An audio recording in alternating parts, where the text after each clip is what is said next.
Okay, today's episode of Flightless Bird, we are finally releasing one of the live shows we did. In what city is it? This is San Francisco. San Francisco. It was a fun one. It seems like it's so long ago now, I know. which is crazy to me. It seems like about a year ago with all the crazy in America. It's been about a month, I think. But no, this was a really fun show, and I'm very excited for you to be able to listen to it. It was very special, and the joy of the live shows is we kind of never know what's going to happen. Yeah. And I really like that energy. Yeah. And speaking of live shows, we have Two more coming up. Yeah, this summer we're going to go to Denver and we're going to go to my hometown of Chicago. I've never been. I can't friggin' wait. We're playing Denver on July 3rd. Yep, at the Cervantes Masterpiece Ballroom. And Chicago on July 10. At Park West, which I've seen many shows at Park West, so oh yeah, it's exciting to put on a show there. But a reminder to any taxidermists in Denver and Chicago. Yeah, we like to decorate our sets. Or if you know a taxidermist. Yeah. And you have birds. Yeah, we want weird animals, I think is fine. Yeah, I think any sort of dead stuffed creature we would love for our set. So email us. Bear in Denver. A bear would be amazing. Transport will be difficult. Yeah. But they can figure it out. There are like big Ubers you can order. Yeah. Email us flightlessbirdchat@gmail.com if you know any good taxidermists. And also, as usual with these live shows, if you know anything amazing in those cities, any amazing topics or insights or things you'd like us to cover, then flightlessbirdchat@gmail.com. Particularly, I'm starting to look for like incredible live guests to have. Yes. So if you have anyone in those cities with insider knowledge or an amazing story to tell, I'd love to hear from you. Previous guests, we've done.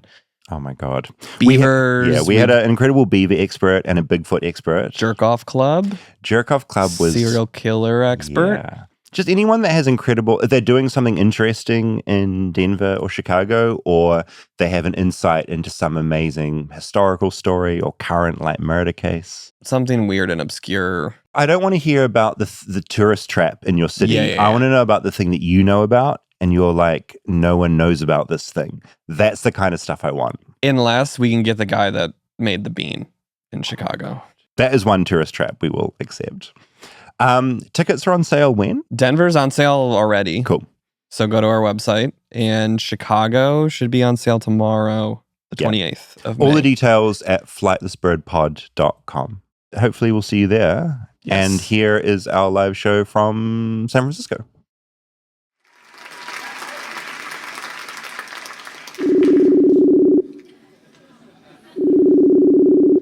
Hello? Hi Hayden, how are you? Hey, I'm really good. What's happening in New Zealand today? I've got bed bugs. Oh no, what does that mean? I stayed on Rangitoto Island, which is a volcano off the coast of Auckland. I slept in a pretty old bed and I have bites all over my limbs and hands. What do bed bug bites feel like? Just a bit itchy, and they just look unsightly. I hope you get some cream or something. I don't know if I've got cream. I don't know, we don't do creams in this country. We're not a cream country. Well, you'll be glad to know that I'm recording this for the audience in San Francisco, where we're doing our show tonight. Oh, great. That's such good news. That's such good news. I would have absolutely... That was just there. It was just tailored for San Francisco.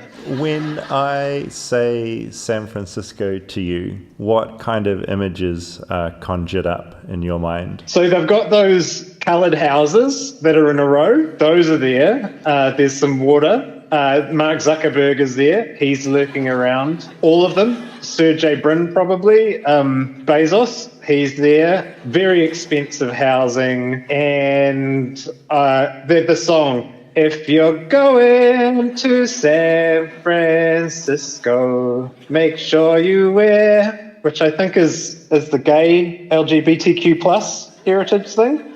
So pretty detailed understanding, you'd have to say. I don't think you need to go ahead with whatever this is. I think I've pretty much covered it just there. I'm confident. Well, we'll see. What is there not? Is there not an actual topic? What is this? What is this now? You just ask me about a city and get me to paint a word picture. You don't even ask me about anything specific anymore. Once I got rung up and asked about the death penalty. This time it's just San Francisco. What do you think?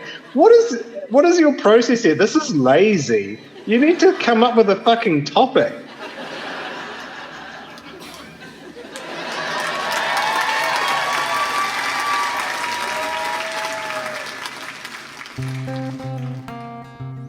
Flightless, flightless, flightless bird touchdown in America. Flightless bird touching down in America. Do, do, do, do, do, do, do, do, do, do, do, do, do.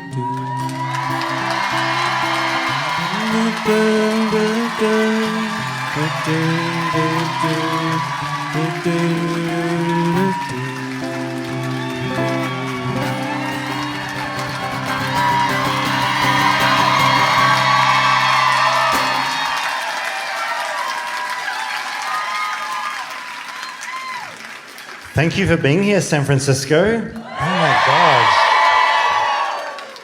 I know by now that you hate being called San Fran. I know this, and I'm going to try my hardest to never fucking do that this entire night. Hi, Rob. Hey, how's it going? I'm really good. So Rob and I have been in a deep discussion about this venue the entire time because it is so grand and so beautiful and so ridiculous, and we've been like, we've gotten ahead of ourselves. Well, you're wearing a Blockbuster onesie. Yeah, so basically, we've reached the gimmick phase of this podcast, which is like me being dressed as a Blockbuster VHS tape, pretty much. Last week, we went to Bend, where the last Blockbuster is, and had a fucking blast. It was the first time I've ever been to a Blockbuster in my life, and it was extraordinary. I found out that the smell specific to that store is because of the floor tiles and the plastic of the VHS/DVD/Blu-ray covers. That's what it is. My point is, look, we got stitched up with this venue. It's too big.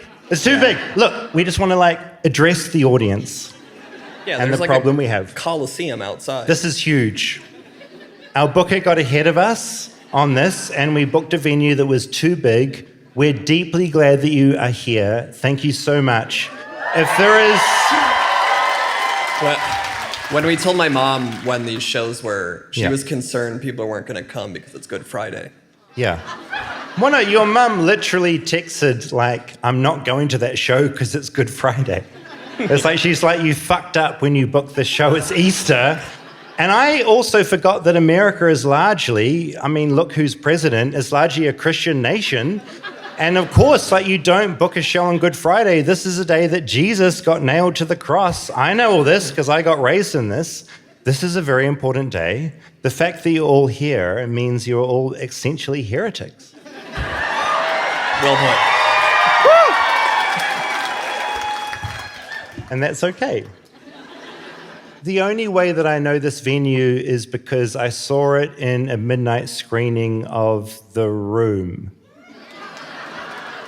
Who here doesn't know The Room?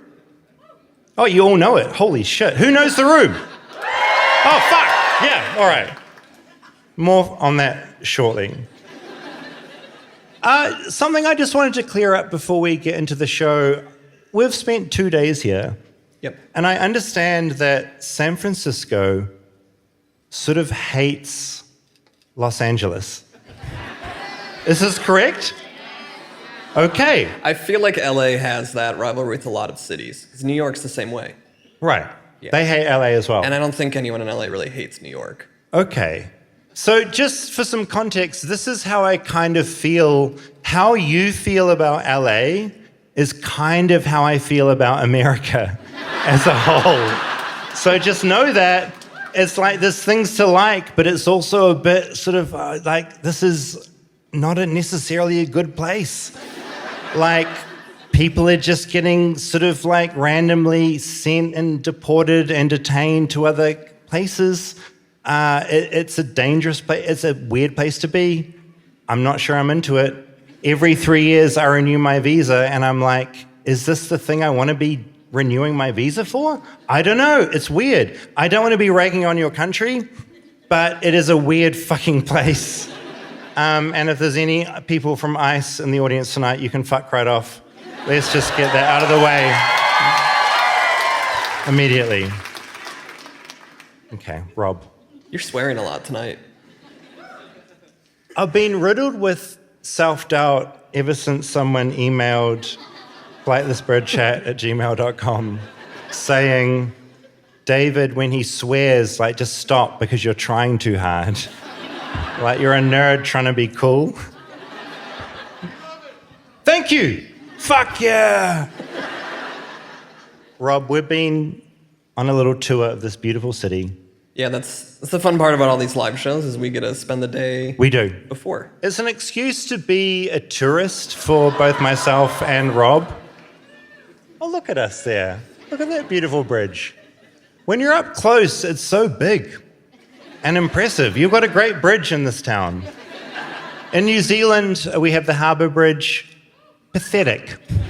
This is a bridge, and respect to you, it's amazing. David also found a tunnel by the bridge, which he loves tunnels. If you've been listening to the podcast for a long time, you'll know that I love tunneling.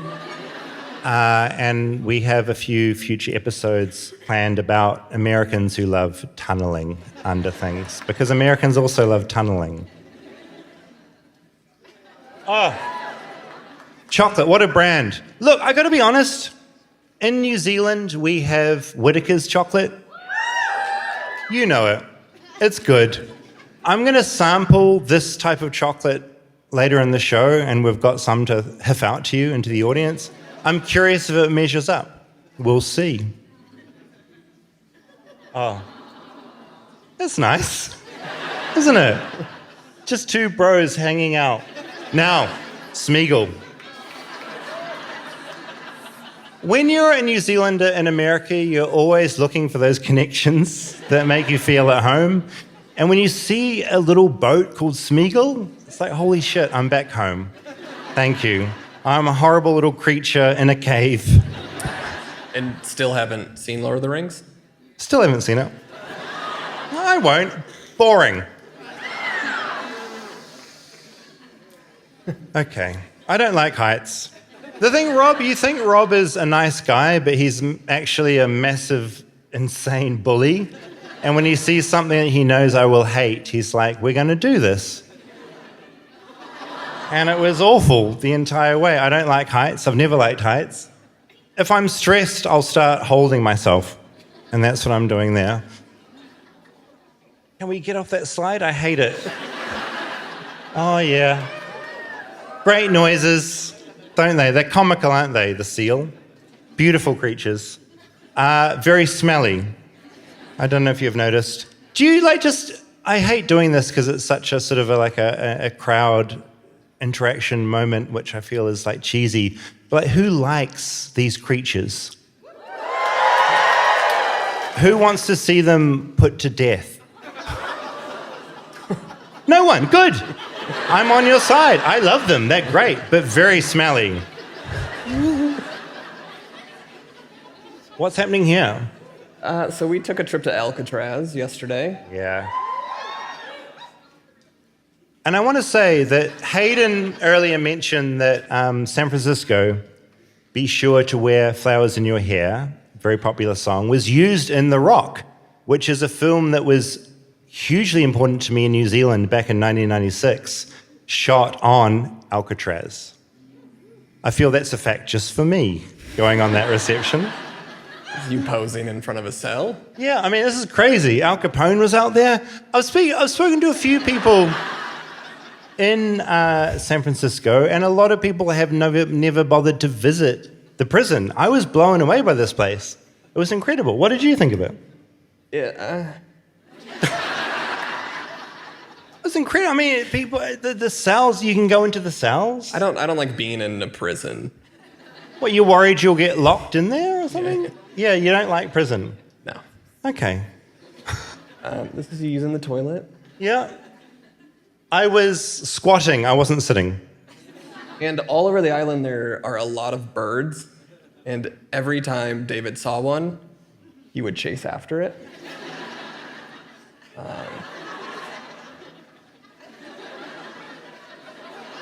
Didn't learn his lesson.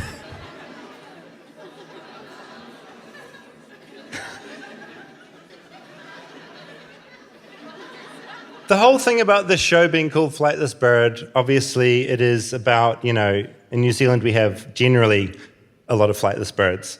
On stage we have flightless birds. They're not flightless when they're alive, but they're dead, so they are flightless. But my dad is a veterinarian, and so I was brought up with a lot of different animals in the house, and we had a lot of birds, and so I do have a genuine appreciation for birds, and I'm secretly trying to pivot this podcast into a podcast about bird life.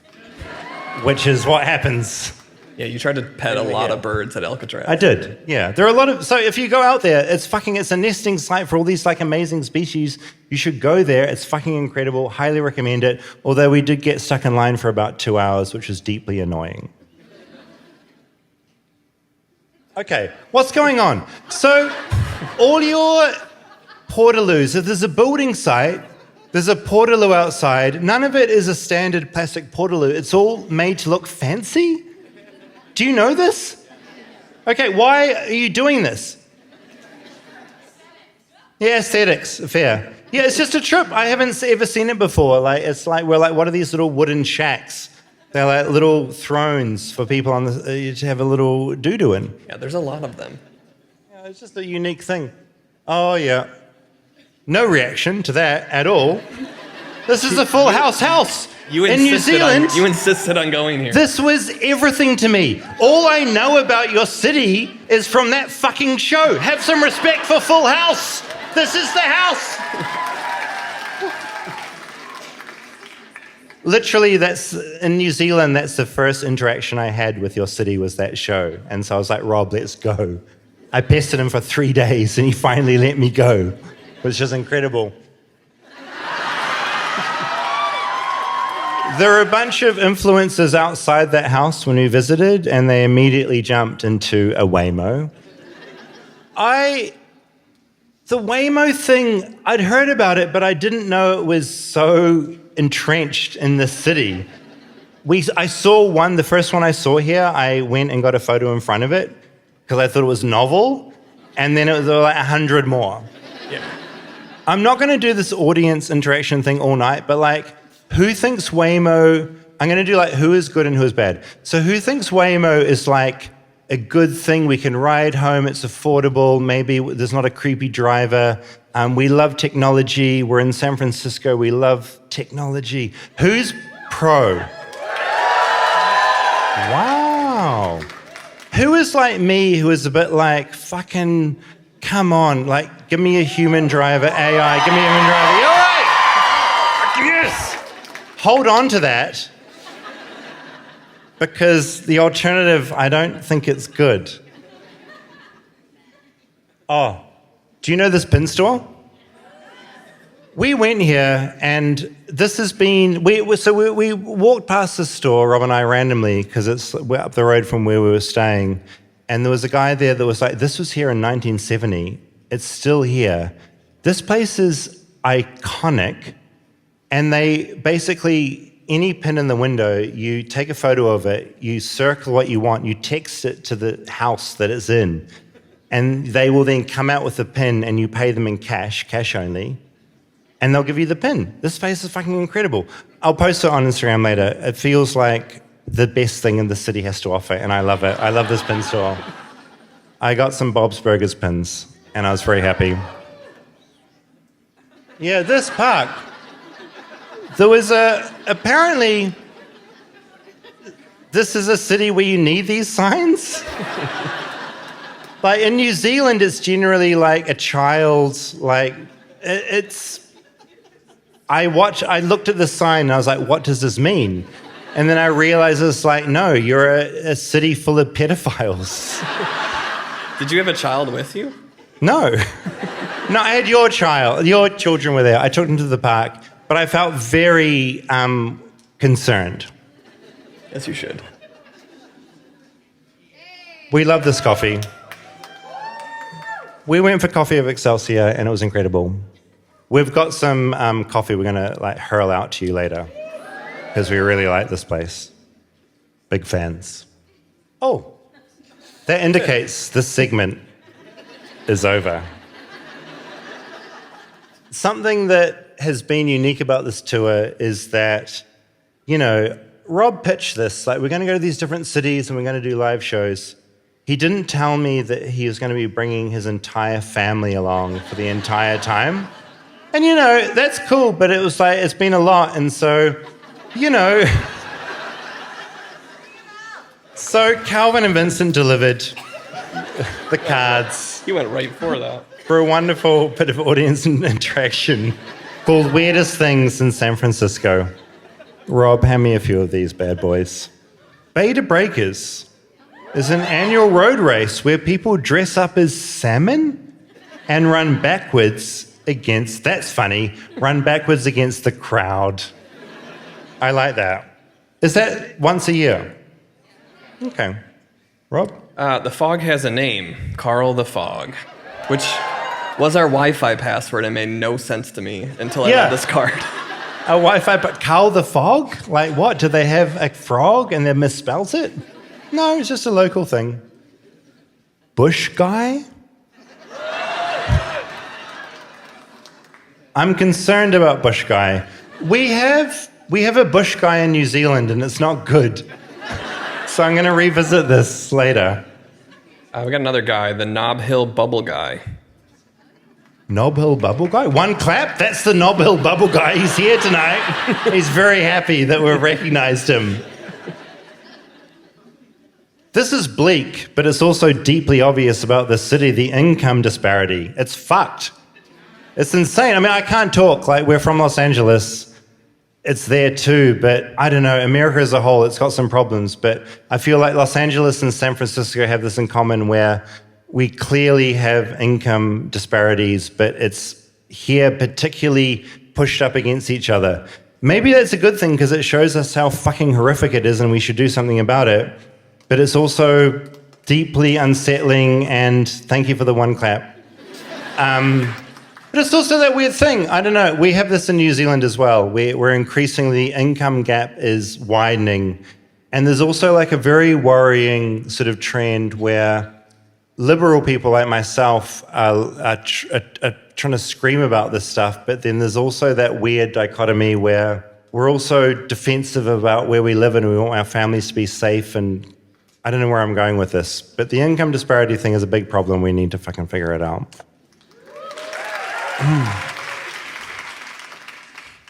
Hunky Jesus. Hello. Easter. Was this your mum writing in? Yeah, it was. Do we know about Hunky Jesus? Any more details? It's a contest. Hot Jesus contest. That's cool. Feels a bit naughty. Feels cool. I mean, obviously, Jesus got followers for a reason.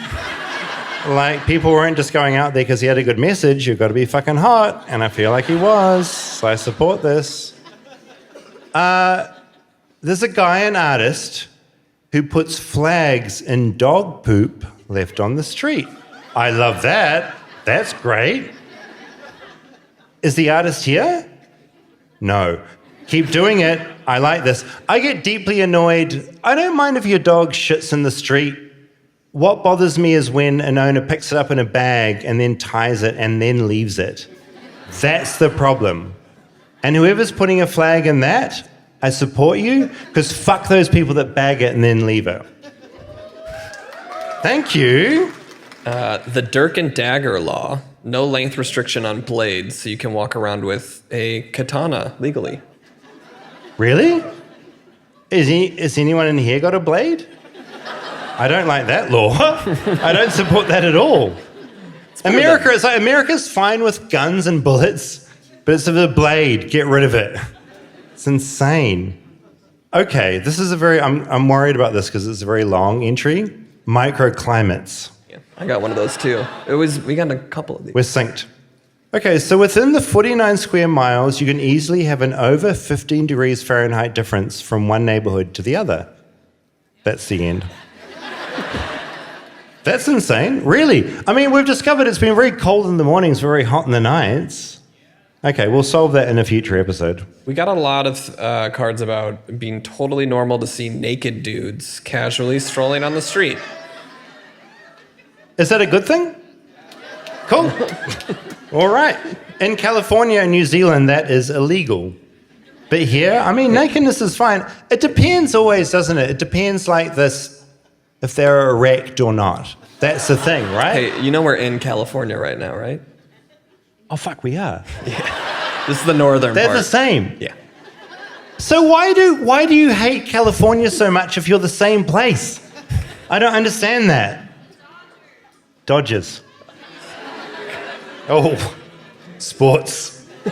An area I am not comfortable wading into.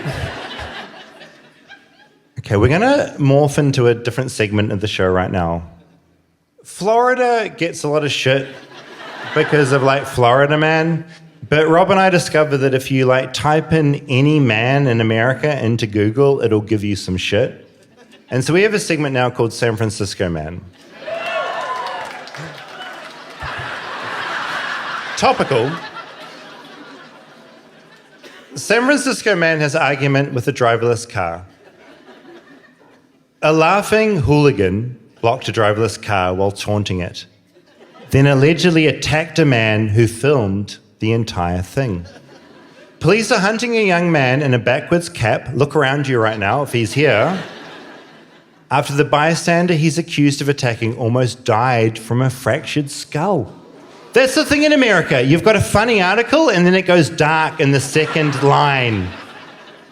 Bizarre footage shows the man, aged 25 to 30, trash-talked the Waymo vehicle in the Pacific Heights neighborhood of San Francisco at 1 a.m. on July 5. He stood in front of the vehicle in the middle of the road, preventing it from moving as the AI refused to risk running him over. What are you going to do? I want to see it. Come on, Waymo. Give me something to work with. He shouted at the car.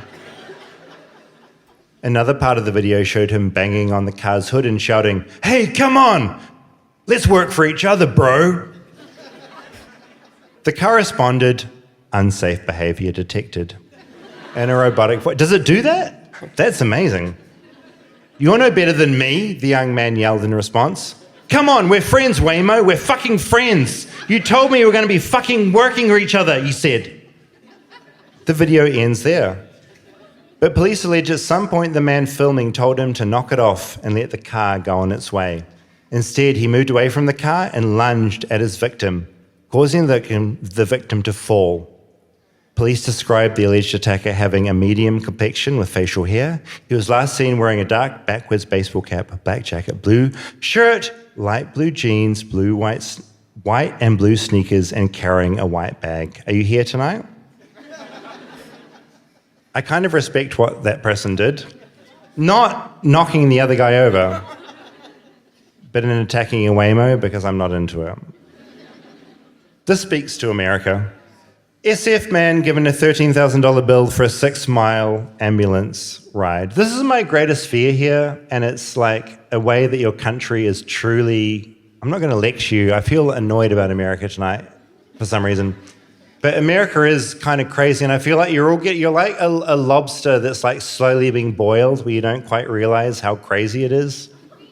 It's like I got served up an ad on Instagram this morning in like a very light and breezy way for a whiteboard in a school, and a teacher's like writing on the whiteboard, but he's also like, "Hey, this thing's bulletproof." And he's just like selling it to me like it's this casual thing.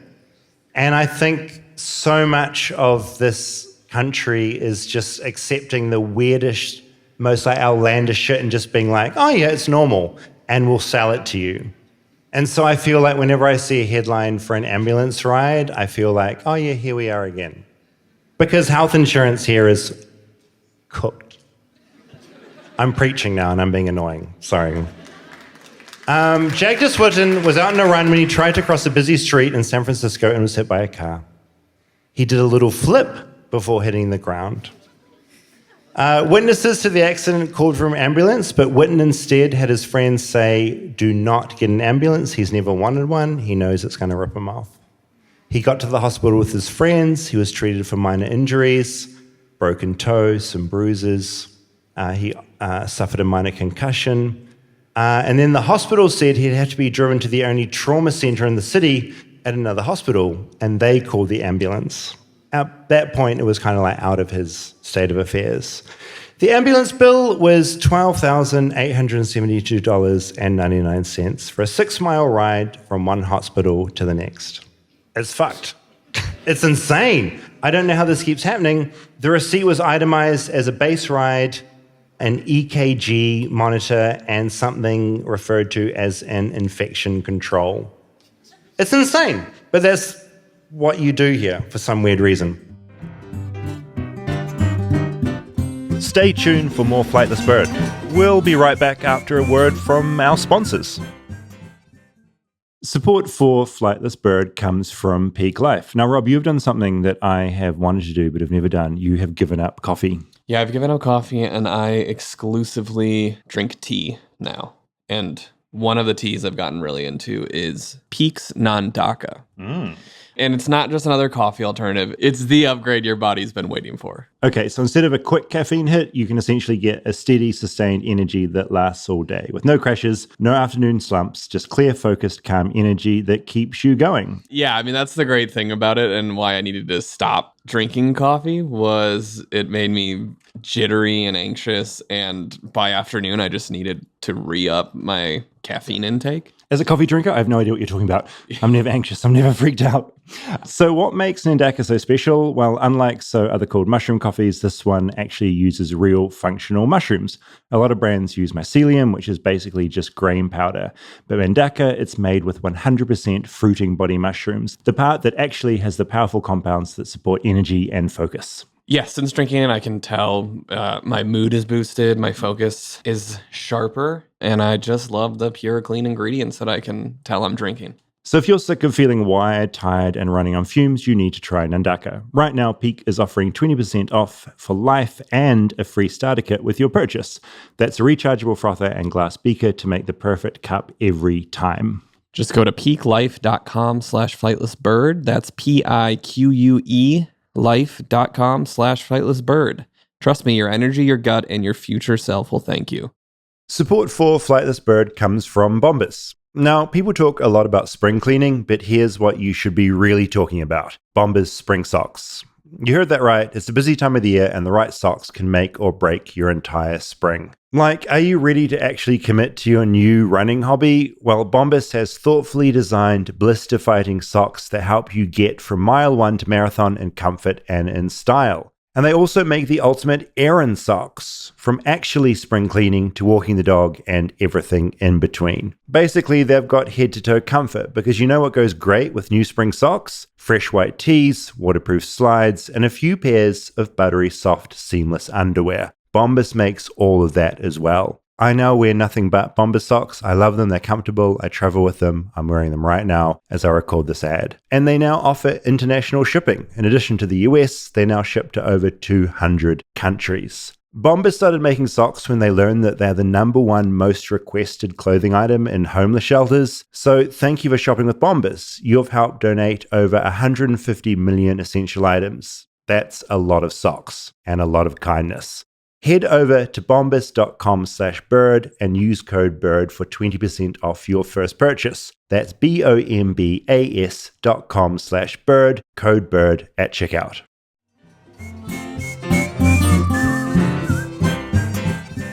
Okay, I'm going to stop preaching. Next one.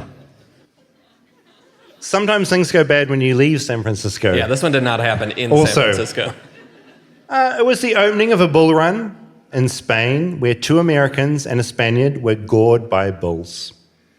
A 46-year-old from San Francisco was gored in the neck in the city's building at the end of the 930-yard course. He was undergoing surgery. The pack dashed together along the cobblestone barricaded street concourse. Towards the end, one of the bulls stumbled, causing panic, and one of the bulls gored the man when it resumed the race and charged some of the racers. The run, which lasted 2 minutes and 41 seconds, ended with no further incidents. That's good. Uh-oh. This is intense. So a San Francisco medical examiner's office declared a 50-year-old Tenderloin. Tenderloin, is that a real place? Where is that? Tenderloin. Do you want to live in Tenderloin? No. Whoa. Okay. So a 50-year-old that lived in Tenderloin, he died of an overdose in 2021, sending his daughter, and that state sent the daughter his man's ashes.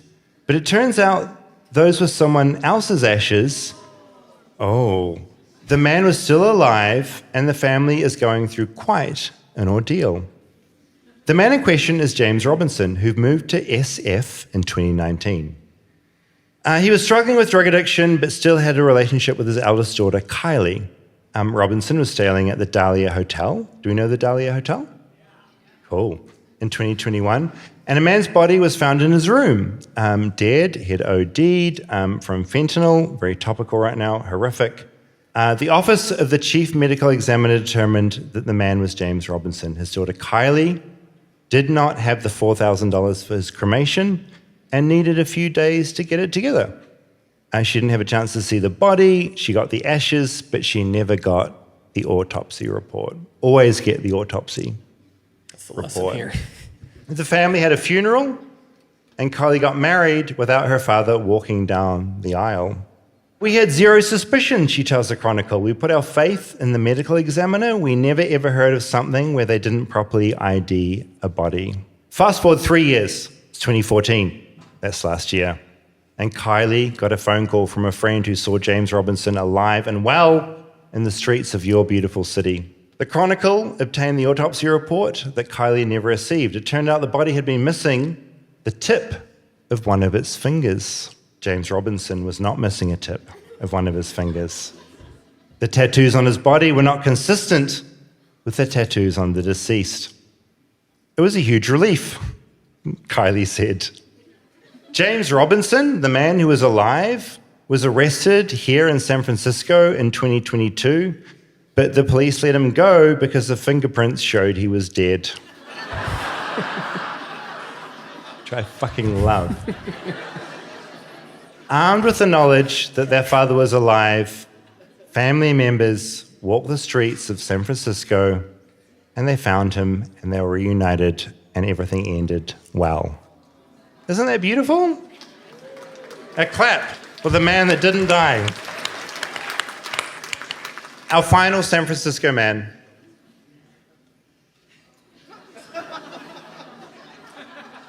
Subhula Williams, an electrician who lived in Oakland, bought a 2008 BMW X3 for himself in 2020. He loved the interior, it was a comfortable ride, and it had good cargo space. The way your newspapers write about stuff is very funny. It started developing electrical issues, so he decided to part ways with it. As luck would have it, a man he ran into frequently while enjoying the city's nightlife needed a car in 2023. The two decided $1,000 was a fair price for an SUV that needed a few repairs. 3 months after the sale, Williams filed his share of the paperwork. He started getting tickets in the mail. Bridge tolls, parking tickets, they all started piling up. He texted the new owner to let him know he was receiving the tickets and he needed to solve the problem. The buyer replied saying he had to fill out the paperwork. He never did. By December, he owed $40,000 in tickets and late fees. We'd known each other for some time. That's why I didn't really get wise to what he would do, that he would do some stupid bullshit like this, he said. That's the end of the story. The story's kind of like taper out. Got one more? Yeah. Our man. Boo! This fucking piece of shit. J.D. Vance is deeply influenced by a SF man who once suggested turning unpredictable people into biodiesel. In 2008, a software engineer in San Francisco named Curtis Yarvin, writing under a pseudonym, proposed a horrific solution for people deemed non-productive. Convert them into biodiesel, which can help solve the Mooney buses. I don't know what that term is. Mooney buses? Muni buses. Muni. Still don't know what that is. That fixed it, right? It's their buses. Buses. Just say bus. The trouble with the biodiesel solution is that no one would want to live in a city whose public transportation was fueled even just partly by the distilled remains of its late underclass. However, it helps us describe the problem we are trying to solve. Our goal, in short, is humane alternative to genocide. That's what Curtis said. He concluded that the best humane alternative to genocide is to virtualize these people, imprison them in permanent solitary confinement, where, to avoid making them insane, they would be connected to an immersive virtual reality interface so they could experience a rich, fulfilling life in a completely imaginary world. It's like a Black Mirror episode. Pretty much Black Mirror. Yavin's disturbing manifesto earned him influential followers, chief among them, Peter Thiel, who has a bunker in New Zealand, FYI, and J.D. Vance. I know. Following a brief stint as a lawyer, he had moved to San Francisco and got into Yavin's stuff. I almost don't want to read on because it's just so annoying. But like Thiel, my point is like Thiel and Vance liked this man that suggested these things. And these are the people that now influence every aspect of the country that we currently live in. And I think that's just insane. Yeah, that's all I have. I feel like annoyed and I almost don't want to read on. That's enough. There's more to this article, but it's like more and more rage-inducing. And I just feel like it's not real and I feel like we should move on to a really good part of the show because we have a wonderful guest. Now, I was deeply aware that Rob and I were in a city of incredibly intense tech bros.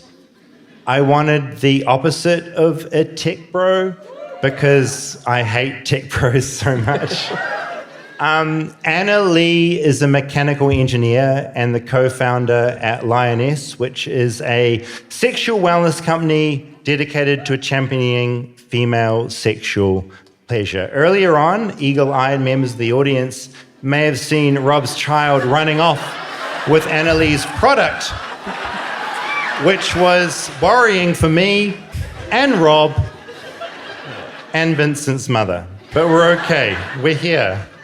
Because Anna and her team have built the very first smart vibrator that helps improve pleasure and orgasms through biometric feedback.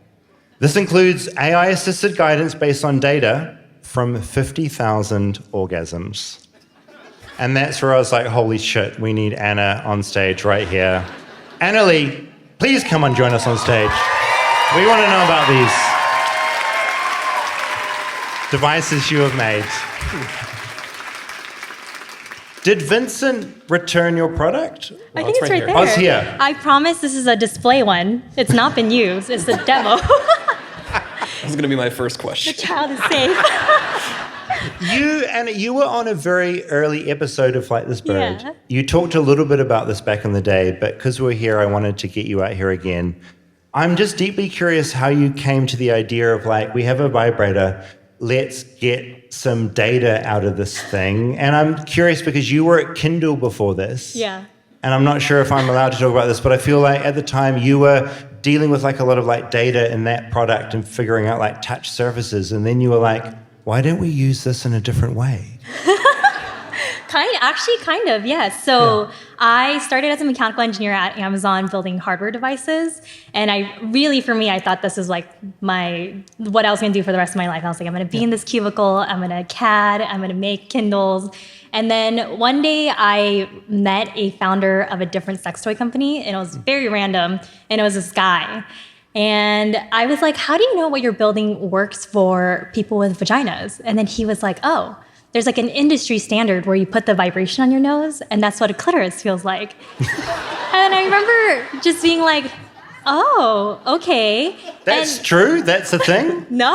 Like, no, I'm not saying it's true. But he said that? Yes. The and nose. Actually, if you go to sex toy conventions to this day, they always will be like, oh, put it on your nose, put it on the skin between your thumb and pointer finger, because it's like, that's what it'll feel like on your clitoris, because it has a lot of nerve endings.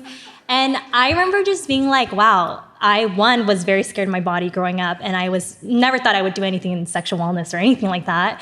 And then I was like, every time you buy a sex toy, and they're kind of expensive, and then it doesn't work for you, you're like, man, something is so broken within me, like I can't use a sex toy. And I realized it's because a man like this is building vibrators where he puts it on his nose. And I thought, that's so stupid. So am I right in thinking that before you kind of came on the scene, most of the people that building vibrators were just men? Yeah, so the sex toy industry is very historically male-dominated. It's changed quite a bit now. Like, there's a term sex tech, which has been coined recently. There's different smaller companies up and coming, and there's a lot of different kinds of founders that you're seeing in this space, which is great. But for us, we wanted to put data in because we were looking into research around female sexual pleasure. So what's the research around it? Because there's a lot on penises. Like, for every 7 papers there is about penises, there's 1 paper about female sexual function, and typically the paper is about fertility, which is great, but then also we know nothing about female sexual pleasure, like in any shape or form. So we really want to figure out how to get that research out there. And so I feel like your device has been gathering a lot of data over the time, and I know you prepared some like data for us of like what you've figured out from this device. Yes. And I feel like we should like have a little look. Because orgasm data is really fun. Data is good. It's the only kind of graphs I think that are like quite fun. What's happening here? Yes. So this is one of the biggest research papers we published in the Journal of Sexual Medicine about 2 years ago, and it was really, really exciting for us because that's been our whole thing is we have a vibrator, and the hope is to expand the research around orgasms. And one of the big things we learned is that there's very unique patterns that happen during an orgasm.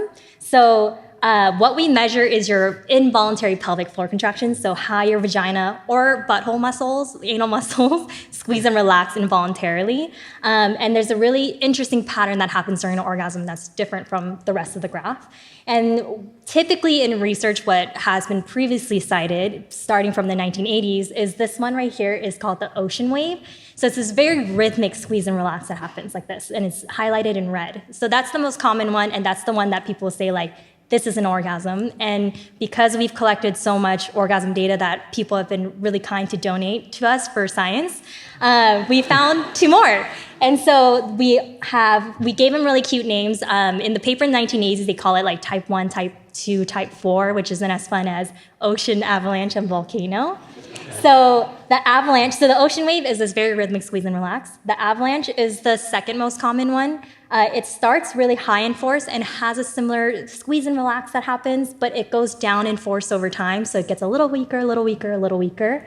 And then the volcano is kind of your classic, I think, how they show it in movies a lot of times, which I find like often inaccurate, but you see kind of like a quiet period and then a huge explosion of force and then a huge drop in force, less of this rhythmic movement that happens. And this is a very rare one that we've seen, and we haven't really seen a lot of people have it.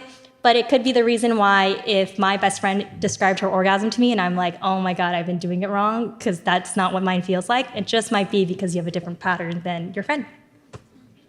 So now everyone's thinking about how their vagina muscles squeeze and relax right now. I know it.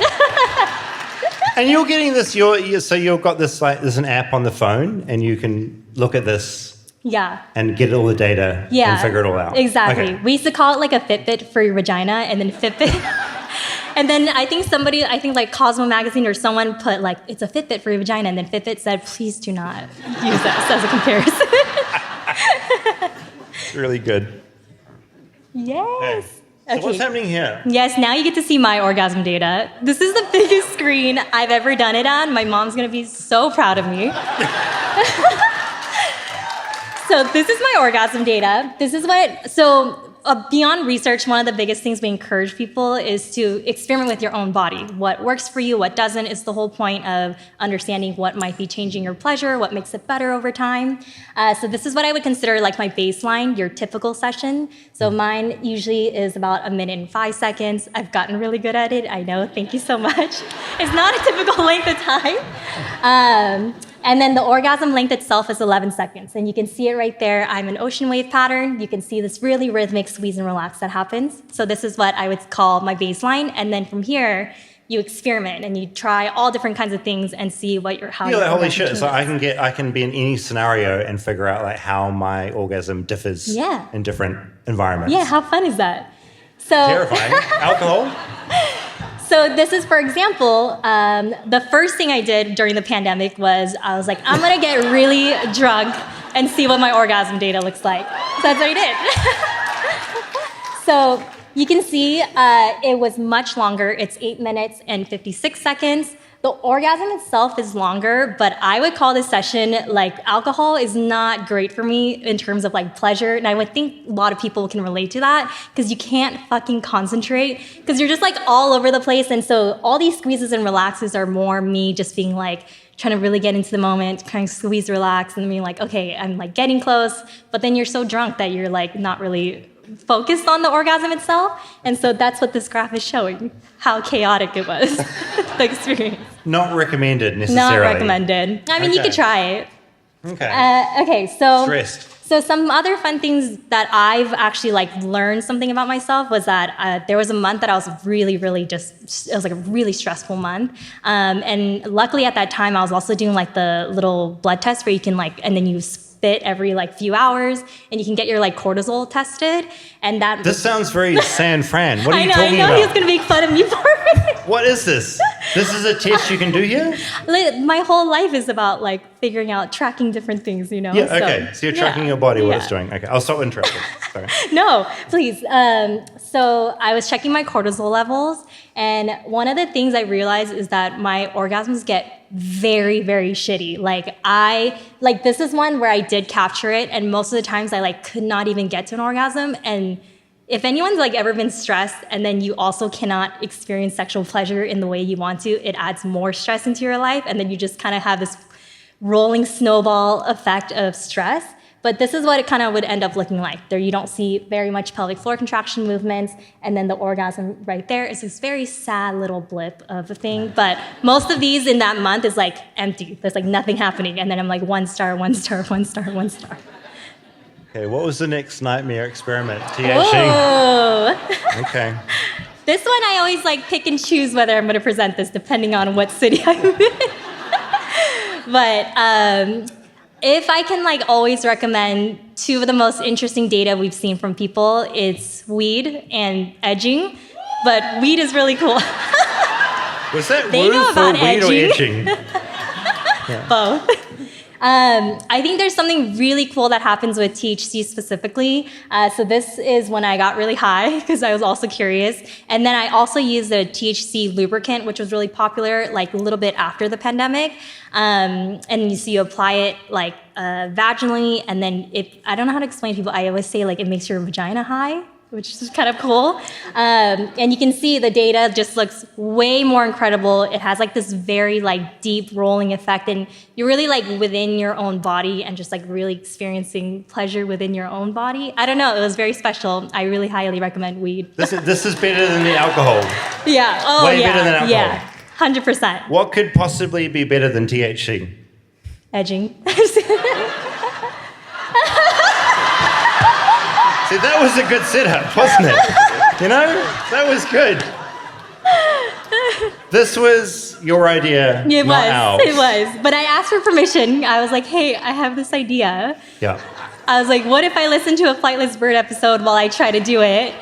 And then you guys gave me a list of which episodes I should listen to. Yeah. And then I picked Olive Garden because I love Olive Garden. So I did my best. Yeah, So, I think I suggested focus on the family just because it would like annoy them. But you were like, that is horrific, and I'm not going to do that. I think it would have been completely empty, honestly. Okay, so I feel like you've seen these results, Rob, because you organised these graphics. I haven't. What was the report? The best orgasm okay, of here's all my time. finding. Here's my finding about trying to listen to a podcast episode while you're trying to flick the bean. So when we first started the podcast, I started off really strong. You can see the pelvic floor contractions happening, and I was like really trying to get into it, and I was like, okay, I'm really ready for this experience. That was the theme song. And you see these like contractions that are happening because I'm like really trying to get into it and all of that. And then I just want to highlight this right here because I thought it was really funny. It looks like a real flat line that's happening. So this little orange highlight, I marked it because I thought it was so funny because you're talking about how you're doing shots of the Italian dressing with vodka, and I was like, and I laughed, and then I was like, I bet you the Lioness recorded that. And you can see it. You can see the little blips of me laughing, and I thought that was like a funny thing to point out. And then yes, the rest of it was a little dry. It was a little difficult. It's really hard to do that. But I'm not going to say it's because of the episode. I was just really engrossed into you guys talking about Olive That's a Garden. very kind way of couching this It was graph. a great episode. I learned a lot. I learned about the food, everything, how they named it Olive Garden. And then so finally... Quince is gonna love this. And then you had a Quince ad. And then my brain turned off, and then I was able to get back into what I was originally planning to do with this episode. Thanks, Quince. It's really good. This is going to help us a lot with like the budget of our show. This is perfect. Yeah, because people won't skip the ad. They're listening to it all the way through. You guys are all jerking off. And as What's you can the see, I thing? got to the O. And I got to the O. So in the episode, 10 out of 10. Loved it. This is blowing my mind. Thank you. Just because we need to get on to a different topic, which is horrific in comparison to what you're talking about. What is like your main takeaway from your research in the space? You said you obviously like entered like a very male-dominated space working on this stuff. What's your main takeaway been in here?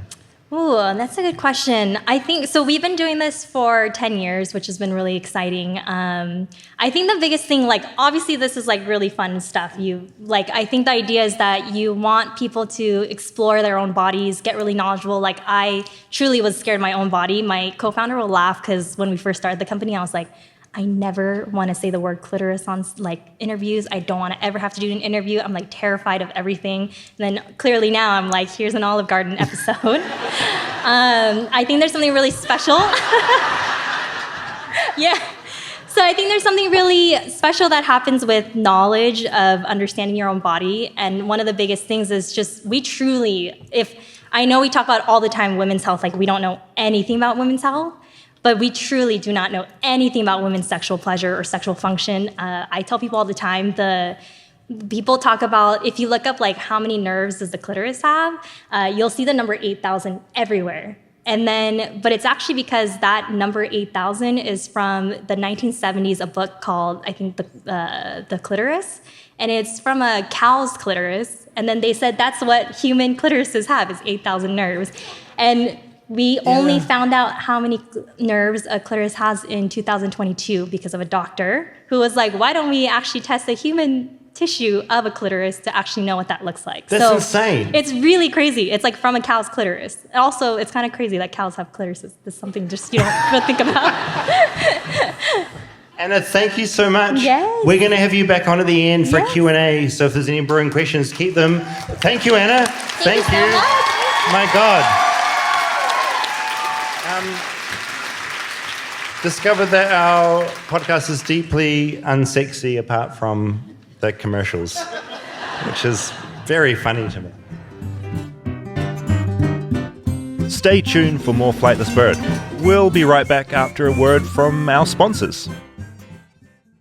Support for Flightless Bird comes from Thrive Market. Now, lately, I've been trying to clean up the way I shop for groceries, not just for my health, but for my budget as well. I was getting really sick of just standing in line in aisles, trying to find the right thing and overpaying for a few healthy items at my local store. And that's when I gave Thrive Market a shot. And it's been a total game changer. I'm getting the same high quality brands I love, but for less and without compromising my standards. Thrive Market is basically like your favorite health food store, but online and way more affordable. I'm talking about brands like Primal Kitchen, Simple Mills, all delivered to your door and up to 30% less than what you'd pay at traditional stores. Everything they sell is non-GMO and meets incredibly high standards. They actually ban over 1,000 ingredients that are still allowed in US products, things like artificial dyes, preservatives, and seed oils. The site's super easy to shop. You can filter by diet, like gluten-free, paleo, keto, low sugar, all that stuff. So you're not wasting time reading every label. And the shipping, fast and carbon neutral. Plus, when you sign up, you get to pick a free gift worth up to $60 with your first order, which, by the way, is a pretty great way to try something new. I use Thrive Market because it's easy to use and I can get stuff that I actually want to eat and I know it's going to be healthy. Skip the junk without overspending. Head to thrivemarket.com/bird to get 30% off your first order and a free $60 gift. That's thrivemarket.com/bird. thrivemarket.com/bird. Support for Flightless Bird comes from Helix. Now, if you've been listening to this podcast for a while, you'll know that Helix Sleep has been one of our sponsors for a really long time. And that's because we really like Helix here at Flightless Bird. I've had a Helix mattress for about 3 years now. I sleep on it incredibly well. It's changed the way I sleep, and I'm deeply appreciative of that. I have a bad lower back because I'm tall and I'm old, and having a good mattress is really, really important. I've traditionally slept on a whole lot of really bad mattresses back in New Zealand. And yeah, Helix Sleep here in America, oh boy, I love it. So go to helixsleep.com/bird for 27% off site-wide and a free bedding bundle. That's a sheet set and mattress protector with any Luxe or Elite mattress order. Exclusive for listeners of Flightless Bird. That's helixsleep.com/bird for 27% off site-wide and a free bedding bundle. Sheet set and a mattress protector with any Luxe or Elite mattress order. Exclusive for listeners of Flightless Bird. helixsleep.com/bird.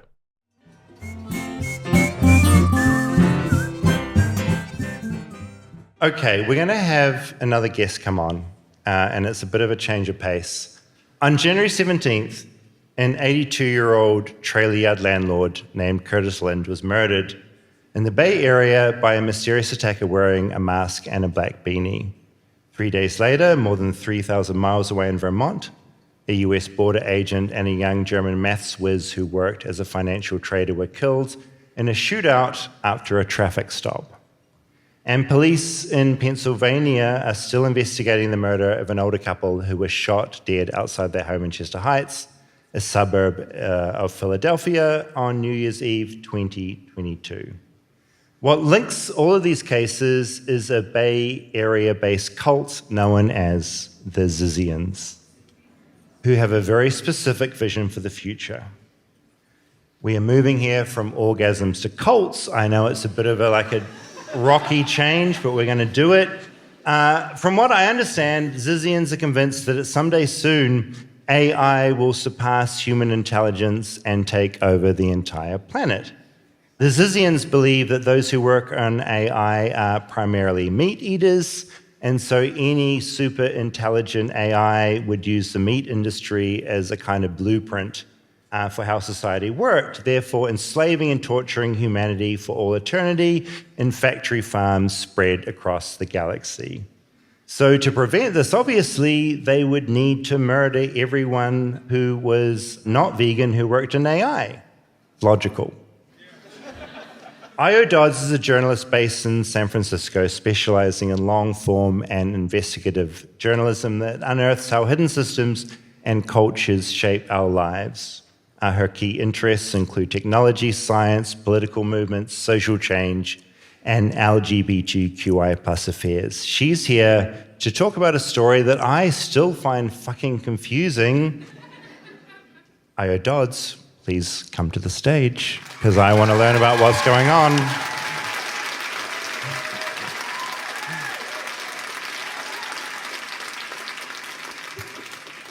Io, I've been trying to get my head around this for a few days now, and it's so deeply confusing. Yes. You've been covering this. I mean, we started organizing this show 3 months ago, and I was like, we need to look at the Zizians, because this thing was kicking off, and then since then, it's just gotten bigger and bigger. Could you just very briefly describe such a broad question, what the fuck is going on? Yeah, good question. Okay, so, I think I'm going to start off by saying there's a big asterisk around everything I'm saying. There's a lot of information we don't have. A lot remain mysterious. Some call this group a cult. Some say that's not the case, especially people who are in the group. Also, is there even a group? Is it more like a loose sort of collection of people who have these various different ties to each other?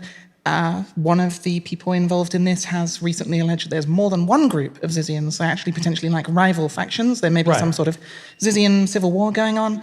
Jesus. Yeah, so basically, and in addition, the kind of judicial process of this, the process of investigating and charging various crimes here, is really, really early on. For someone that knows nothing about this, and we're in San Francisco, so I imagine everyone here kind of knows the basics, but because my understanding is Ziz is the cultural like embodiment of this thing, and it's like this online AI-obsessed group of young people who are like, we're not happy about how the future is going. The people involved in AI are going to turn this into a complete nightmare, so we need to start killing them. Is that kind of the gist? Maybe. The last part, we need to start killing them? Unclear. It's frankly unclear how some of the actions that have been alleged, some of the killings, in any way really connect strategically to what you would assume would be the goals of these people based on their writings, right? Like, why these ideas lead to, oh, and therefore this is really unclear at once. In fact, I spoke to someone who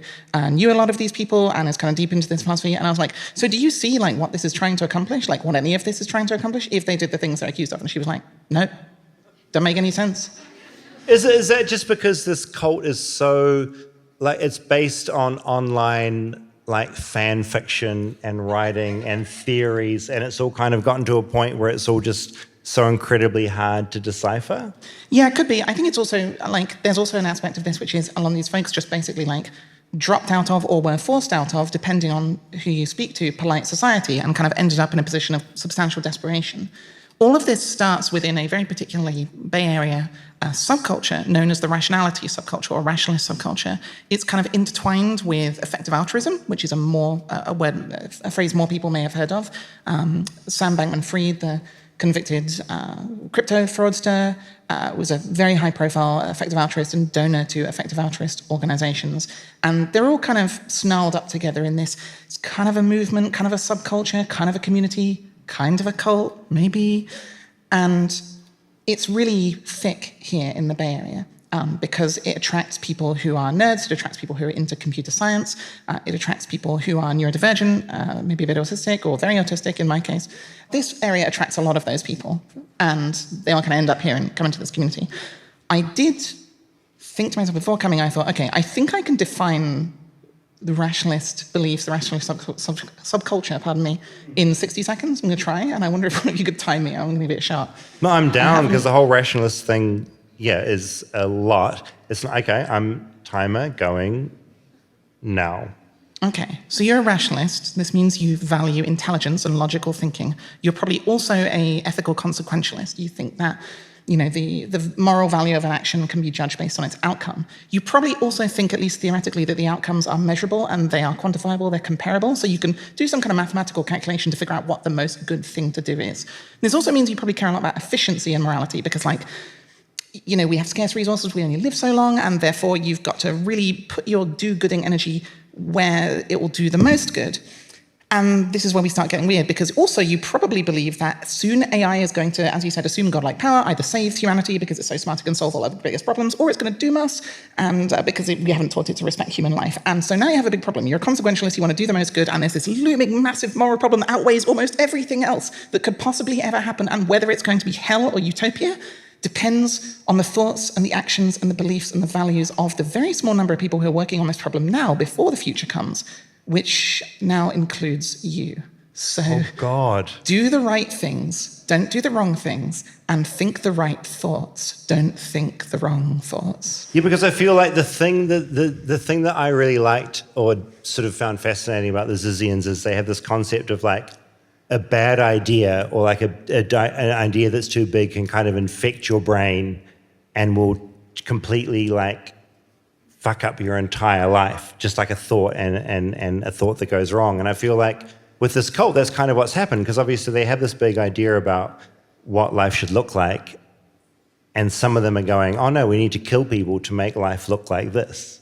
Right, it's Ziz herself, and we haven't said yet, the person on the left here, the woman on the left there, is Ziz Lesotho. I believe she's currently 34 years old, computer scientist, esoteric blogger, apparently quite digitally charismatic, because her philosophy is what kind of gave the group its name. Now, the name Zizians was coined by enemies of the group, and there's dispute over whether there's really such a thing as a Zizian, but it's clear that her blog, her ideas, kind of inspired a lot of people. And basically what happened was she and a number of other people associated with her, they started to build this kind of school within the Bay Area rationality movement, and then they crashed out of it, were exiled, left. There was a lot of bad blood. They attempted to protest this rationalist think tank. The protest went very wrong. SWAT teams were called. Everybody was put in jail. They alleged being treated very badly in jail. And after that, they were kind of exiled for the community. And in that community, like a lot of people are living together in group houses. They are, working at rationalist think tanks. It often is quite an all-consuming community to be in. Like your whole life, all your friends are kind of in this community, and your job and your housing is tied up in that. So when they crashed out, and they ended up living really on the sort of fringes of society. And those ideas, which are basically like disagreeing in particular over the importance of animal rights to like future the ethics of future AI, and also they had a very uncompromising idea of like what is good and what is evil, and whether a person is good or evil. That's like very important to this philosophy. When I look at this, I feel like it's almost like looking at the Charles Manson case, where you have a leader Ziz who has not killed anyone, but has his power over people in the United States that are committing crimes. Is it similar to that? Maybe I would lean towards no, but I will say when I first explained this case to my editor, which took a little bit of time, I said, based on the facts I currently know, this could be anywhere on a spectrum between, oh my God, this is the transgender AI-focused Manson family, or this is a bunch of people who have been forced out of their community, scapegoated, and been wrongly accused of a bunch of stuff. Or it's somewhere in between. Frankly, that's still where I am. Either of those things could be true or something more complicated. I'd say the big difference here is that like it's really unclear whether Ziz is a leader in any sense anyone would recognize. She's certainly influential. Certainly her philosophy her ideas seem to have played an important role in this, but was there any kind of like coordination, or was there kind of cult leaders thing of like one person basically like exploiting and abusing other people? Unclear. So far, I'm not really getting that vibe. It more seems like a group of people who just had brainworms that clicked perfectly with each other, and the brainworms got together and made a beautiful, weird thing. Just finally, before we conclude, are there any Zizians out there still operating, or is this thing primarily are people arrested and is it shut down, or could this continue? Because there's been 6 killings so far, or attempted murders? Yeah, 6 deaths. I mean, some of it Deaths, it's complicated, murders. but yeah. So, I mean, some of them might not be murders. It's really unclear. But is it mostly contained, or is there a chance there's a Zizian here tonight who will hack my head off in half an hour? Well, recently a friend of mine said that she was at a sex party and she overheard someone saying about other people at that sex party, oh, they're Zizians. Oh, God. So there might be loads out there. So ICE and Zizians are not welcome here. But I will say that, It's like Scientologists. They're out yeah, there. there was this great post going around on Tumblr which was like, oh, Mormonism is like magic archaeology, and Scientology is like magic psychiatry. So the next big weird American religious movement is going to be like magic computer science. Oh okay. I think it's not contained. Most of the people that have been like identified as part of this group network, these 2 groups, whatever it may be, are now in jail. And given that authorities are now looking into the idea that this is like a cult and it was all this activity was coordinated, I think it's unlikely they're going to get out anytime soon or be released on bail in many cases. But the ideas are out there. We know that at least one of these seems to be just somebody was reading this blog and was like, hell yeah, I agree with this. And somebody who used to be in this community, who's kind of still in this community, said it's not just the Zizians, it's the whole of rationality subculture creates the conditions for the spinning off of weird extremist cults. Like when you believe that this thing is coming in the future and it outweighs almost anything else you could possibly be like trying to worry about, and it's your responsibility to do something about that. And not only that, but like anything you do that doesn't contribute to that is potentially wasted effort. Like that's a kind of common perspective this person told me in that community. And so she said, This is going to happen again. This larger community that the Zizians kind of split off from is going to continue to generate extremist manifestations, and the community is only going to care about it when it becomes a problem, when people start getting arrested or people start dying. Okay, another good reason for me to stay in the United States of America. Yeah, right. Io, thank you. We're going to bring you back at the end for a Q&A. Thank you for telling us all about this. Thank you very much. Thank you for having me. Thank you. We're going to take a very weird swivel now. Do you guys know The Room, the movie? Okay. So the first time I learned about this venue, it was from watching The Room. There was a couple of shots in there of this venue, and I was like, holy shit, where is that place? And when I found out where we were, I was like, oh my God, this is us. I met Greg Sestero, who is one of the stars of The Room, over a decade ago now. I texted him when Rob and I were organizing the show saying, can you just talk to the experience of shooting in the city a little bit? And so he sent this video back. He's in China at the moment. And despite knowing him for over 10 years, I realized when he sent this video that he still has no idea how to pronounce my surname, which is funny to me. And this is Greg Sestero. Well, hi, San Francisco. What's up? It's your best friend, Greg Sestero. I'm an actor, writer, producer, and also a survivor of the cult movie The Room, which was filmed in San Francisco. Longtime friends with David Farrier. We've known each other now for over 15 years. We've bonded on so many topics, but mostly we connected about this movie, The Room, which I had the pleasure of filming in the fall of 2002. It was an independent film at the time. We showed up to the city to film establishing shots. And San Francisco's got a lot of those. So we did the Golden Gate Bridge, we did the Palace of Fine Arts, Golden Gate Park, and then we pulled up to a flower shop, which was on 15th Street and Dihon in near the Castro District. And we pulled up there. We had no idea what we were gonna do. And my friend Tommy Wiseau just pulled up to the front in traffic, put his hazards on, and he walked into the flower shop and he said, oh, hi, yeah, we make a quick movie. We buy flowers, you play yourself. Good story, right? And the two flower clerks looked at each other like, who is this guy and what's happening? Did vampires take over this city? Because my friend looked like a real life vampire. And oddly enough, they just rolled with it.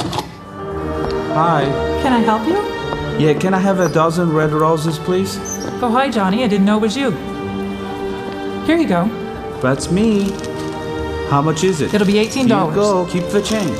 Hi, doggy. You're my favorite customer. Thanks a lot. Bye. Bye-bye. And we filmed 3 takes while the car was still outside with hazards on.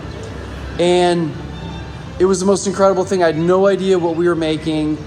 I just thought, man, no one's gonna ever watch this movie. And on the 3rd take, there was a dog sitting on the counter, and my friend looked at the dog, and he's like, my God, dog, so cute. Is your dog real thing?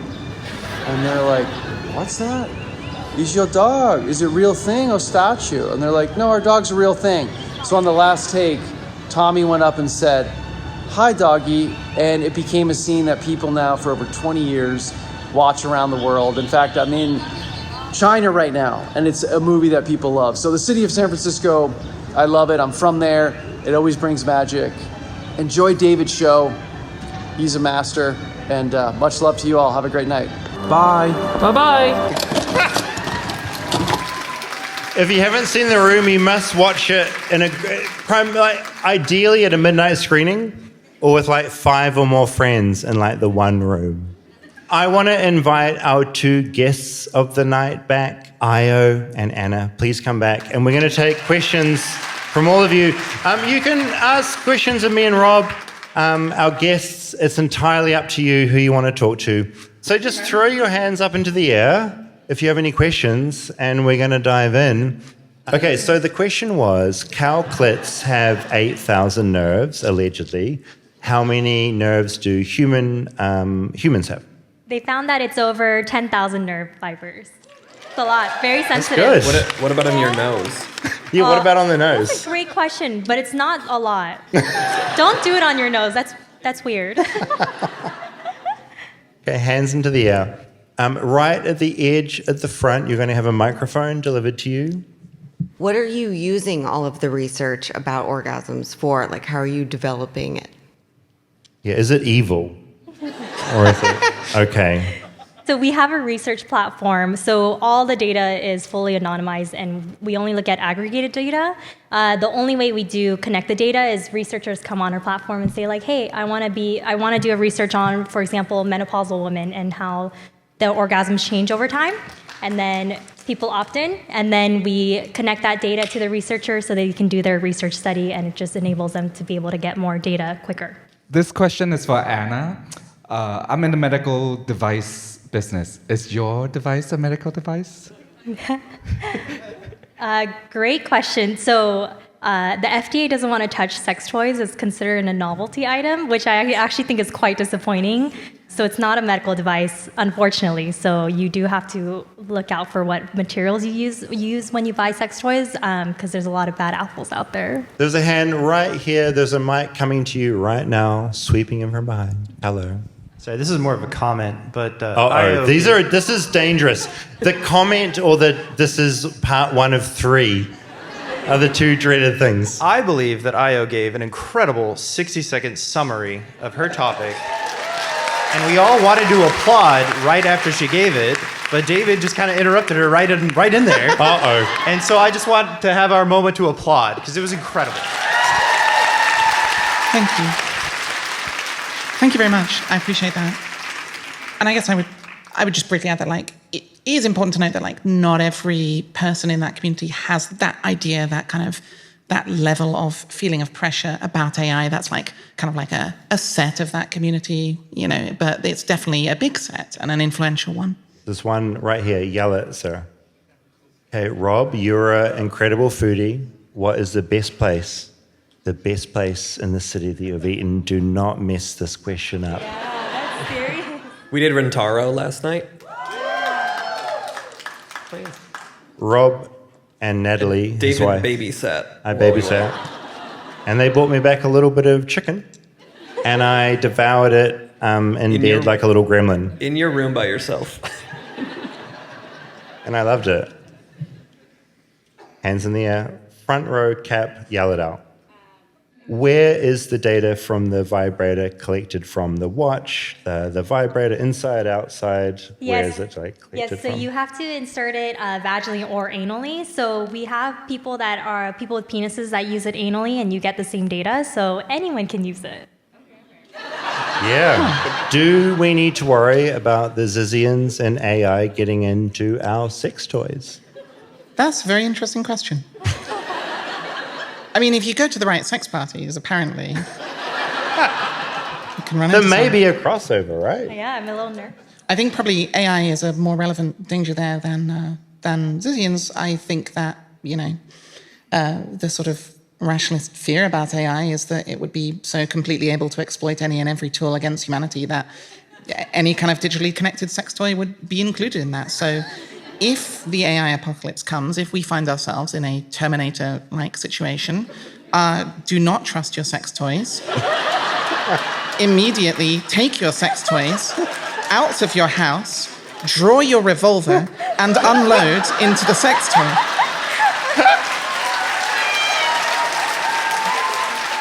Okay, we've got It is the only way to be sure. We've got 2 more questions. Hands in the air. Right in the middle. Yeah, so when it comes to the rationalists and fan fiction, what is the crossover there? Yes, this is very important. I can't believe I was remiss in not mentioning this and was failing in some degree my duty as a journalist. One of the main figures of rationalism, and especially of the AI-focused strain of rationalism, is a guy called Eliezer Yudkowsky. I believe I'm pronouncing that right. He is an AI researcher, a blogger. He wrote this sort of almost like holy text of the community called the Less Wrong Sequences, which is a sequence of blog posts about how to become less wrong. And there's all sorts of great stuff in it, right? One of the reasons I was drawn to this story is because I've never been in that community socially, but I've definitely been influenced by some of these ideas, and by Less Wrong has a bunch of interesting logic stuff and eliminating cognitive biases. There's loads of great stuff in there. And one of the other things that he did is he wrote a fan fiction, a Harry Potter fan fiction, called Harry Potter and the Methods of Rationality. It's all right. I kind of like it. The conceit of this fanfic is that, okay, what if Harry Potter, instead of being raised by these horrible troglodytes, the Dursleys, thank you. Instead of being raised by these horrible troglodytes, what if Harry Potter been raised by a really, really nice couple who worked in STEM fields and had a very strong grasp and taught him their strong grasp on rationality and the scientific method? What happens is he gets to Hogwarts and then he's like, what the fuck? This doesn't make any goddamn sense. What do you mean? What do you mean the money is all gold? Okay, wait. Okay, and then he starts thinking about he goes into Gringotts and he starts thinking, okay, I can do some really cool arbitrage with this gold, because the exchange rate of the silver sickles to the golden galleons will drift far enough away sometimes from the exchange rate of silver to gold bullion in the Muggle market. So if that spread gets far enough, I can make hella money. Right now, I want to learn magic and go to the magic school because I'm going to do that. This fanfiction is essentially kind of intended as, and I don't use this word pejoratively, propaganda for the sort of rationalist worldview. It's intended to dramatize a lot of the dilemmas and the beliefs and the ideas that Kelcey is trying to put out. And it definitely seems to have been pretty influential to certain of the Zizians. One in particular, one called Maximilian Snyder, who is alleged to have killed the landlord, Curtis Lind. With or without any coordination with the other group, we don't know. In fact, he was identified as being in the other group by someone else in the group, so unclear what's going on there. But he seems to have mainly been not much social connection, just philosophically inspired. And one of his key routes into rationalism, apparently, according to reports, was he was super into this fanfic. He read this and he was like, hell fucking yeah, holy shit. Ziz also was into this fanfic. She quotes it a few times in her writings. So it's this weird experience you have where you're reading into these writings that are supposedly, maybe, allegedly written by this charismatic cult leader. And it's as this person said in this Harry Potter fanfic. And then this quote that goes super hard and you're like, whoa, okay. Yeah. Be careful of fanfic. Yes, you gotta watch out for that stuff. Dangerous. One more question, just because we can't stay in the venue all night, which is annoying, but as a reaction. Hello. I think a lot of us would like to get Anna's contact information and make sure we know how to find her. Yeah, totally. Anna's contact information. I mean, I think this is an opportunity for both of you to do a shout out on where to find your work. Do you want to kick it off? Yeah, so the Lioness is at lioness.io. Instagram, I'm Anna is average. You can DM me there, and we can hang out. Ask me any questions. I love questions. And Io? You can find me on Blue Sky at iododds.bsky.social. I'm also on X, formerly Twitter, at Io Dodds is my handle. I work for The Independent, and you can look up my writing there. I am about to start a newsletter. You know what? When is the actual podcast going to come out? This will be out in a couple of weeks, probably. Okay, fuck it. By the time it's out, the newsletter will have begun. Oh, great. It exists. You can subscribe to it. One last question. I am going to write Harry Potter fan fiction as well, but that's very early stages. And the newsletter is Iosphere. That's what it is. Thank you. Thank you. One last question. It has to be a really amazing one because it's closing out the night. So my amazing question to end the night is, how do we get your Blockbuster onesie or Vincent's tomato sweater? Okay, so the Blockbuster top, we went to Bend a few days ago, which is a 3-hour drive from Portland. And it is the last Blockbuster in America. It's on Earth, I know. It's closed in Alaska and Australia. And we're having an episode coming out about Blockbuster soon. It's my first time ever stepping in a Blockbuster store. And it was fucking beautiful. And I'm very happy to be wearing their sweater now. And I think Vincent's sweater was from Reckless Unicorn in Los Feliz. Okay. That's a trendy LA store for you San Franciscans. Thank you so much. I feel like I was just mocking you then. That was a bad end.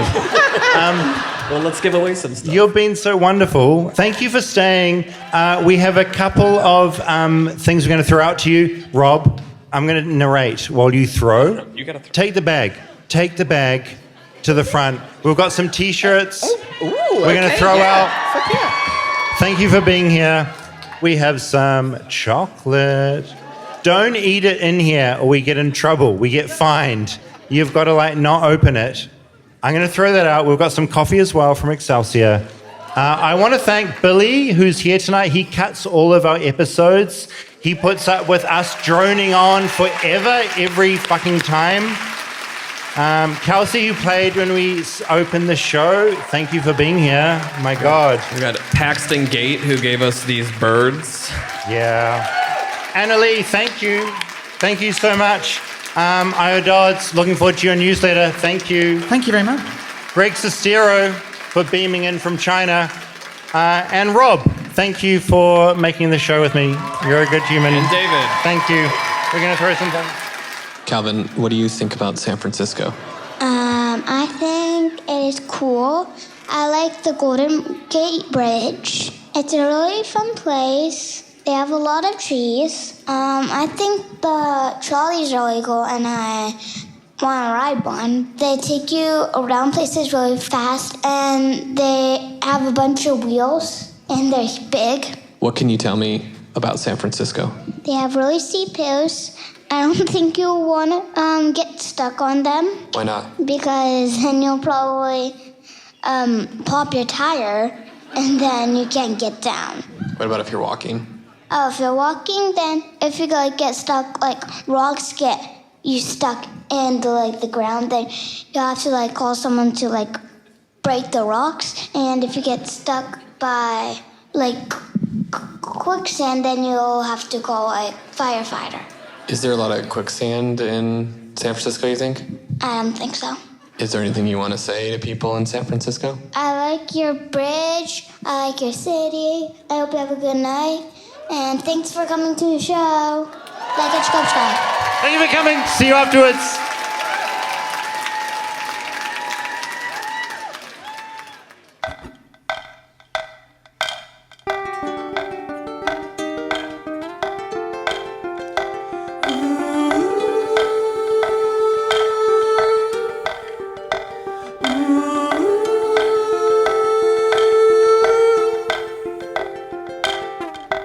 Our different planets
was all new, scary dogs and ghosts of old fireworks. And Diesel was a Doberman who barked every time we breathed air. It was all so frightening, but then we got prepared. We started shouting, happy birthday Diesel, Merry Christmas, making no sense. A dog Tasha never found Diesel as funny as we did.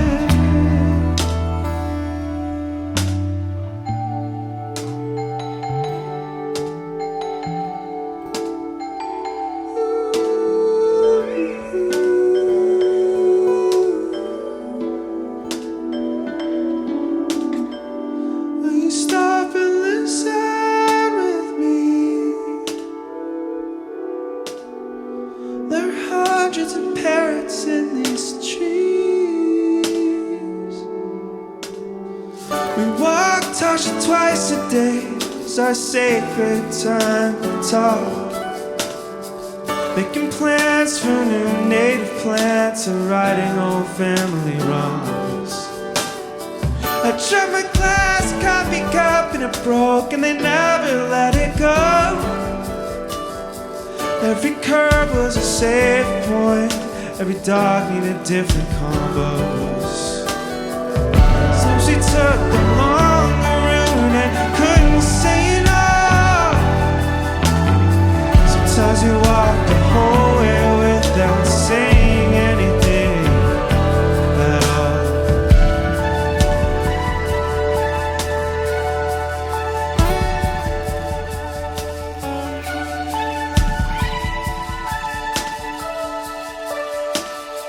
One day we shouted Happy New Year Diesel, but Diesel couldn't be found.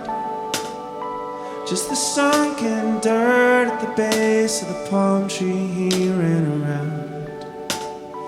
Diesel wasn't the last to go, but the first of a friend of ours. Now he stopped to listen to the barks of the ghosts of neighborhood dogs. Will you stop and listen with me?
Driving the 134, engine revving as the hills blurred. There were multiple slightly dangerous lane changes, searching for my exit, my sign to get somewhere. As if my life was over. But why? I don't remember anything before you.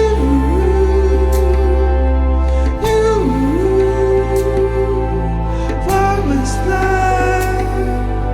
What I do before you?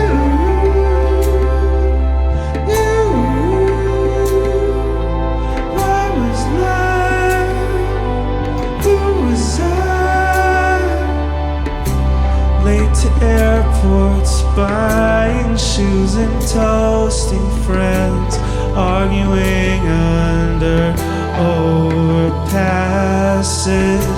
making movies, laboring over captions, hurrying just to sleep again.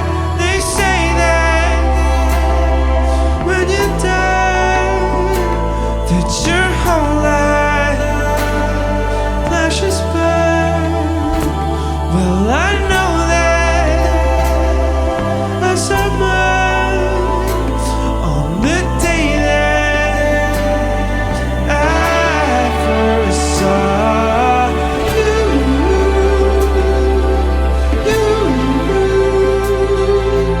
What was life?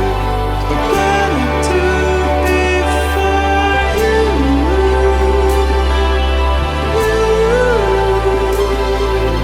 What was life? Who was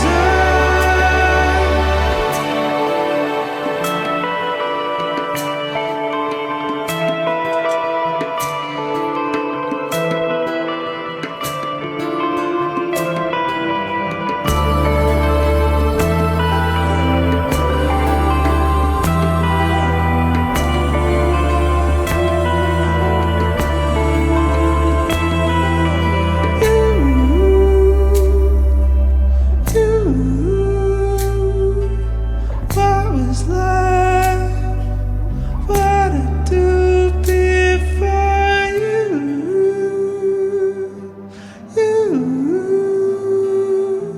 What was life? Who was I?